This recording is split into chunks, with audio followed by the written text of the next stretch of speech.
ఈ రోజు మా ఆఫీస్లో ఫైర్ అలారం మోగింది. అందరం కిందికి పరిగెత్తుకుంటూ వెళ్ళాం. ఈ రోజు నేను నార్మల్గా ఆఫీస్కి వచ్చాను. ఆఫీస్కి వచ్చాక కొంచెం వాటర్ తాగి ఫ్రెష్ అప్ అయ్యి వర్క్ అయితే స్టార్ట్ చేసేసాను. మార్నింగ్ అంతా వర్క్ చేస్తూ మధ్యలో కాఫీ తాగుతూ టైం గడిచిపోయింది. లంచ్ టైం వచ్చాక నేనైతే కర్రీ తెచ్చుకున్నాను, కానీ చపాతీలు లేవు. అందుకే మా ఆఫీస్ కిందనే ఉన్న బడియా రోటీ షాప్కి వెళ్ళి చపాతీలు అయితే తెచ్చుకున్నాను. లంచ్ అయితే కంప్లీట్ చేసేసాను. లంచ్ అయ్యాక మామూలుగా అందరికీ వచ్చినట్టే నాకు ఫుల్గా నిద్ర అయితే వచ్చింది. అందుకే నేను నా ఫ్రెండ్స్తో కలిసి కిందికి వెళ్ళి టీ అయితే తాగి మళ్ళీ ఆఫీస్కి అయితే వచ్చాను. మళ్ళీ వర్క్ స్టార్ట్ చేసి కొంచెం సేపు అయ్యాక సడన్ గా ఫైర్ అలారం అయితే మోగింది మా ఆఫీస్లో. యూజువల్ గా ఫైర్ డ్రిల్ ఉంటే ముందే అనౌన్స్మెంట్ చేస్తారు, కానీ ఈసారి మాత్రం ఎలాంటి అనౌన్స్మెంట్ లేకుండా సడన్ గా అలారం అయితే మోగింది.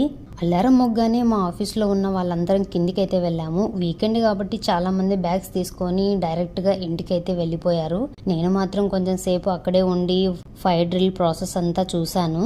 తర్వాత మళ్ళీ ఆఫీస్కి వచ్చి మిగిలిన వర్క్ అయితే కంప్లీట్ చేసేసుకొని ల్యాప్టాప్ అయితే క్లోజ్ చేసేసి బయలుదేరిపోయాను. అలా నా ఆఫీస్ డే కంప్లీట్ అయింది. మీ ఆఫీస్లో ఎప్పుడైనా ఇలా సడన్గా ఫైర్ అలారం అయితే మోగిందా? కమెంట్లో చెప్పండి. Thank you for watching. Bye.